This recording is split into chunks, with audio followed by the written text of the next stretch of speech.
तर या संदर्भामध्ये आणखी माहिती जाणून घेण्यासाठी प्रतिक्रिया देण्यासाठी माझ्यासोबत आहे शिंदेच्या शिवसेनेच्या नेत्या शीतल म्हात्रे। शीतलताई, स्वागत आहे तुमचं जय महाराष्ट्रमध्ये। आपण बघतोय की दोन्ही भावांच्या या युतीची घोषणा उद्या 12 वाजता होतीये, काय माहिती आहे? एक लक्षात घ्या, 0+0=0। बर, नगर परिषदांमध्ये लागलेल्या रिझल्ट नंतर ही त्यांची गरज आहे, कारण त्यांना कल्पना आलेली की महाराष्ट्रातल्या मराठी जनतेने त्यांना नाकारलेलं आहे। मराठी माणूस ज्याच्यावर हे राजकारण करतायत तो मराठी माणूस आज माननीय शिंदे साहेबांच्या मागे ठामपणे उभा राहिलेत, कारण 50हून जास्त जागा या आम्ही जिंकलेल्या आहेत। त्याच्यामुळे त्याच्यानंतर त्यांच्या पायाखालची वाळू सरकलेली आहे।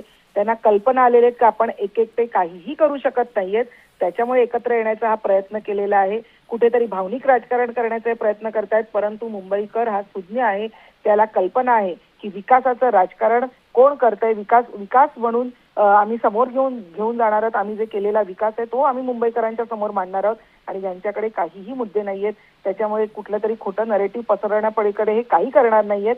आणि मला संपूर्ण खात्री आहे की ज्याप्रमाणे महाराष्ट्रातल्या सर्व जनतेने नगर परिषदेच्या साठी महायुतीच्या पारड्यामध्ये यश टाकलं, तशाच पद्धतीने मुंबईकर सुद्धा केलेल्या काम जेव्हा आम्ही समोर घेऊन जाऊ तेव्हा आमच्याच पारड्यात यश टाकणार आहेत।